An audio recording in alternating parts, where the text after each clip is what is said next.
Hello friends, எல்லாத்துக்கும் அஸ்ஸலாமு அலைக்கும். இன்றைக்கி நம்ம வீடியோவில் என்ன பார்க்க போகிறோன்னு பார்த்தீங்கன்னா, மிளகை எடுத்து ஊக்கில் குத்தி பாருங்க, நீங்களே ஆச்சரியப்படுவீங்க. அது என்னங்கிறத இந்த வீடியோவில் பார்க்கலாங்க. அது மட்டும் இல்லாமல் உங்கள் பழைய தங்க நகைகளை எப்படி புதுசு போல் ஆக்கலாங்கிறது இந்த டிப்ஸில் பார்க்கலாம். இப்போ தான் நம்ம வீடியோவை முத பார்க்குறதா இருந்தால் சேனலை மறக்காமல் சப்ஸ்கிரைப் பண்ணிக்கோங்க. இப்போ நம்ம வீடியோக்குள்ளே போகலாம். இப்போ நம்ம பார்க்கக்கூடிய டிப்ஸ் என்னன்னு பார்த்தீங்கன்னா, இதுக்கு ஸ்டவ்வை ஆன் பண்ணிக்கலாங்க. ஆன் பண்ணிவிட்டு இந்த மாதிரி ஒரு சின்னதாக ஒரு கரண்டி வச்சுக்கலாம். இது கரண்டி நல்லா ஹீட் ஆனதும் இதில் ஒரு கைப்பிடி அளவு உப்பு போட்டுக்கலாங்க. உப்பு போட்டு நல்லா வறுத்துக்கலாம். இதில் கொஞ்சம் கூட தண்ணி இருக்கவே கூடாது. உப்பு நல்லா ட்ரை ஆனதும் இதில் கொஞ்சமாக மஞ்சத்தூள் சேர்த்துக்கலாங்க. சேர்த்துட்டு இதை நம்ம கறிக்கிட வேணாம், லைட்டாக ஹீட் பண்ணாலே போதும். இந்த உப்பில் இருக்க ஹீட்லேயே இந்த மஞ்சத்தூள் பார்த்திங்கன்னா நல்லாவே ட்ரை ஆகி நல்லா வறுபட்டுரும். ஸோ இதை நம்ம என்ன செய்யலான்னு பார்த்தீங்கன்னா, இது ரெண்டும் வறுபட்டதுக்கப்புறம் ஒரு காட்டன் துணியை விரித்து எடுத்துக்கலாங்க. அந்த விரித்த காட்டன் துணியில் இந்த மஞ்சளும் நம்ம உப்பும் வறுத்து வச்சுருந்தோம் இல்லையா, இதை போட்டுக்கலாம். போட்டுவிட்டு நம்ம என்ன செய்யலான்னு பார்த்தீங்கன்னா, ஒரு மூட்டை மாட்டம் செஞ்சு வச்சுக்கலாங்க. இதை அப்படியே என்ன செய்யலான்னா, நம்ம கைகாலில் முழங்கால்லாம் வலிக்கும் இல்லையா, நம்ம அதிகமாக நடந்துட்டோம்னு பார்த்தீங்கன்னா முழங்கால் வலிக்கும், கைகள்லாம் வலிக்கும் இல்லையா. ஸோ ரத்தக்கட்டெல்லாம் இருக்கக்கூடிய இடத்துல இந்த மாதிரி நம்ம ஒத்தடம் செஞ்சு வச்சோன்னு பார்த்தீங்கன்னா, முழங்கால் வலி, மொழி வலி எதுவுமே இருக்கவே இருக்காதுங்க. இந்த முழங்கைகள் எல்லாம் பார்த்தீங்கன்னா வலி கொஞ்சம் அதிகமாக இருக்கும் இல்லையா, நம்ம அதிகமாக வேலை பார்க்குறனால இந்த மாதிரி நம்ம உப்பும் மஞ்சளும் வறுத்து ஒத்தடம் வச்சோன்னு பார்த்தீங்கன்னா, அந்த மொழிகளில் இருக்கக்கூடிய வலிகள் கொஞ்சம் கூட இருக்கவே இருக்காது. பிடிச்சிருந்தா இந்த டிப்ஸை நீங்கள் மறக்காமல் ட்ரை பண்ணி பாருங்கள். இப்போ வாங்க நம்ம அடுத்த டிப்ஸ் என்னன்னு பார்க்கலாம்.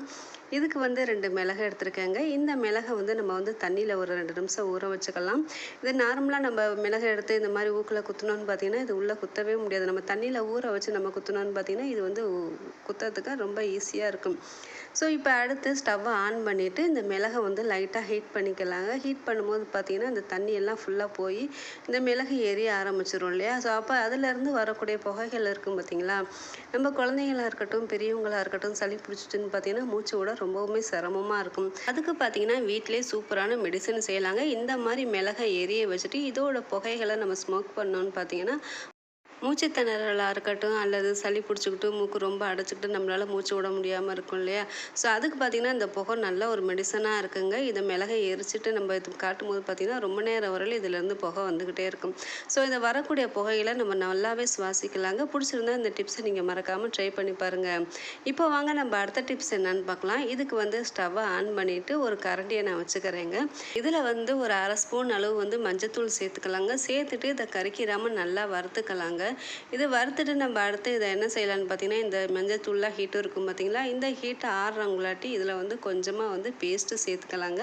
நம்ம யூஸ் பண்ணக்கூடிய எந்த பேஸ்ட்டாக இருந்தாலும் சரி, பல்லு விளக்கக்கூடிய பேஸ்ட்டு கொஞ்சமாக சேர்த்துட்டு இது கூட கொஞ்சமாக தேங்காய் எண்ணெய் சேர்த்துக்கலாங்க. சேர்த்துட்டு இது மூணையும் நல்லா மிக்ஸ் பண்ணிக்கலாம். நம்ம அதிக நேரம் நடந்தாலும் சரி அல்லது காலில் இருக்கக்கூடிய பித்த வெடிப்பு இருந்தாலும் சரி, இதுக்கு நம்ம இந்த ரவடியை செஞ்சு யூஸ் பண்ணும்போது பார்த்திங்கன்னா காலில் இருக்கக்கூடிய பித்த வெடிப்பு கொஞ்சம் கூட இல்லாமல் போயிடும்.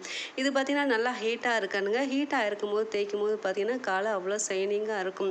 நம்ம காலில் பித்த வெடிப்புலாம் வந்துச்சுன்னா தேங்காய் எண்ணெய் தேய்ப்போம், இல்லாட்டி ஏதாச்சும் மருந்து வாங்கி தேய்ப்போம் இல்லையா. இந்த மாதிரி செஞ்சு நம்ம தேய்க்கும் போது பார்த்திங்கன்னா பித்த வெடிப்பு கொஞ்சம் கூட இருக்கவே இருக்காது. சேர்த்துருக்க தேங்காய் எண்ணெய்க்கு மஞ்சள் தூளுக்கும் பார்த்திங்கன்னா ஆன்டிபயோட்டிக் அவ்வளோ அதிகமாக இருக்கும் இல்லையா.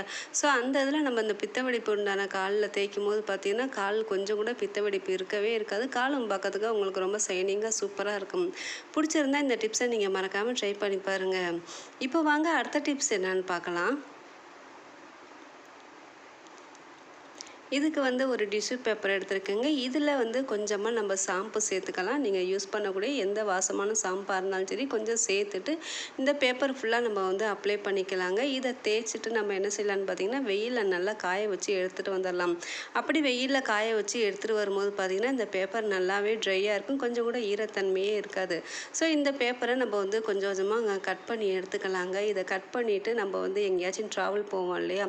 ஸோ நம்ம சோப்பு ஷாம்பு எடுத்துகிட்டு போகாட்டி இந்த மாதிரி நம்ம காய வச்சு டிஷ்யூ பேப்பரை ஒரு கர்ச்சீப்லேயோ அல்லது ஒரு பர்ஸ்லேயோ போட்டு போகிறதுக்கு ரொம்பவுமே ஈஸியாக இருக்கும். லிக்விட் மட்டும் கொண்டு போகணுன்னு பார்த்தீங்கன்னா ஊற்றி போயிடும் இல்லையா. ஸோ இந்த மாதிரி ட்ரை ஆகி கொண்டு போகும்னு பார்த்தீங்கன்னா நமக்கு ரொம்ப ட்ராவலுக்கு சேஃப்டியாக இருக்கும். ஸோ இதை நம்ம என்ன செய்யலான்னு பார்த்தீங்கன்னா, நம்ம எங்கேயாவது வெளியில் போயிட்டோன்னு பார்த்திங்கன்னா ஷாம்பு சோப்பு இல்லாமல் ரொம்ப தடுமாறுவோம் இல்லையா. ஸோ அதுக்கு பார்த்திங்கன்னா இந்த மாதிரி நம்ம செஞ்சு எடுத்துகிட்டு போயிட்டோன்னு பார்த்திங்கன்னா நமக்கு ரொம்ப யூஸ்ஃபுல்லாக இருக்கும். நம்ம எங்கே போனாலும் சரி, நமக்கு ஹேண்ட் வாஷ் பண்ணாலும் சரி, ஃபேஸ் வாஷ் பண்ணவும் சரி, இது ரொம்ப யூஸ்ஃபுல்லாக இருக்கும். பிடிச்சிருந்தா இந்த டிப்ஸை நீங்கள் மறக்காமல் ட்ரை பண்ணி பாருங்கள். இப்போ வாங்க நம்ம அடுத்த டிப்ஸ் என்னன்னு பார்க்கலாம். இப்போ அடுத்த டிப்ஸ்க்கு என்னன்னு பார்க்கலாம். இதுக்கு வந்து ஒரு தக்காளி பழம் எடுத்திருக்கேங்க. இந்த தக்காளி பழத்தை 2ஆ நறுக்கிட்டு இதில் ஒன் சைடு வந்து கொஞ்சமாக மஞ்சள் தூள் சேர்த்துக்கலாங்க. நம்ம வாங்கியிருந்த பழைய நகைகள்லாம் இருக்கும் பார்த்தீங்களா, அது வந்து ரொம்ப டல்லாக இருக்கும், ரொம்ப அழுக்காகவும் இருக்கும், 2வது பார்த்திங்கன்னா பழசாகவும் இருக்கும், பார்க்கறதுக்கு சைனிங் இல்லாமல் ரொம்ப ஒரு மாதிரியாக கருத்து பணமாக இருக்கும் இல்லையா. ஸோ அதை எப்படி சூப்பராக சைனிங்காக பளிச்சுன்னு புது நகை போல் ஆக்கலாங்கிறத டிப்ஸில் பார்க்கலாங்க. இதுக்கு இந்த சைடு ஒரு சைடு மஞ்சள் வச்சுட்டு ஒரு சைடு நம்ம வச்சுருக்கக்கூடிய கோல்டு ஜுவல்ஸை வச்சுட்டு இந்த மாதிரி லைட்டாக தேய்ச்சாலே போதுங்க. இதுக்கு ப்ரெஷ் போட்டோ சோப்பு போட்டோ தேய்க்கணும்னு அவசியமே இல்லை. லைட்டாக அந்த மாதிரி க்ரஷ் பண்ணாலே போதும். நம்ம ஜுவல்ஸ் பார்த்திங்கன்னா ரொம்ப பளிச்சுன்னு இருக்கும். இந்த தக்காளி பழத்தை சாறை நம்ம நார்மலாக கையில் தேய்ச்சாலே போதுங்க. கையில் இருக்கக்கூடிய அழுக்கெல்லாம் அவ்வளோ பளிச்சுன்னு இருக்கும். ஸோ அந்த தக்காளி சாறில் இந்த நகைகள்லாம் யூஸ் பண்ணும்போது பார்த்திங்கன்னா இந்த நகையில் இருக்கக்கூடிய அழுக்கு எல்லாம் கம்ப்ளீட்டாக போய் பார்க்கறதுக்கே புது ஜுவல்ஸ் மட்டும் சூப்பராக இருக்கும்.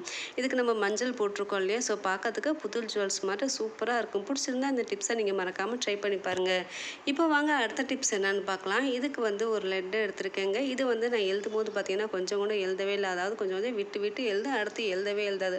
ஸோ அதை எப்படி மறுபடியும் ரீஃப்ரெஷ் பண்ணலாங்கிறது இந்த டிப்ஸில் பார்க்கலாங்க. இதுக்கு வந்து ஒரு கிண்ணத்தில் கொஞ்சமாக தண்ணி வச்சுட்டு இதை வந்து ஒரு 5 நிமிஷம் போல் அப்படியே விட்டுடலாங்க. விட்டுட்டு அடுத்து நம்ம எடுத்து எழுதும் போது பார்த்திங்கன்னா இந்த பென் பார்த்திங்கன்னா சூப்பராக எழுதும். ஸோ நம்ம தண்ணியில் டிக் பண்ணி எழுதும் போது பார்த்திங்கன்னா அதில் இருக்கக்கூடிய அடைப்புகள் எல்லாம் போயிட்டனால எழுதுறதுக்கு பார்த்திங்கன்னா ரொம்ப சைனிங்காக நம்ம புதுசு லெட்டு வாங்கி எழுதும் போது எப்படி இருக்குன்னு பார்த்திங்கன்னா அதே மாதிரியே புதுசு போல் இருக்கும். பிடிச்சிருந்தா இந்த டிப்ஸை நீங்கள் மறக்காமல் ட்ரை பண்ணி பாருங்கள். இவ்வளவு நேரம் என் வீடியோவை பொறுமையாக பார்த்தவங்க எல்லாத்துக்கும் ரொம்ப ரொம்ப தேங்க்ஸ். தேங்க்யூ ஃபார் வாட்சிங். அஸ்ஸலாமு அலைக்கும்.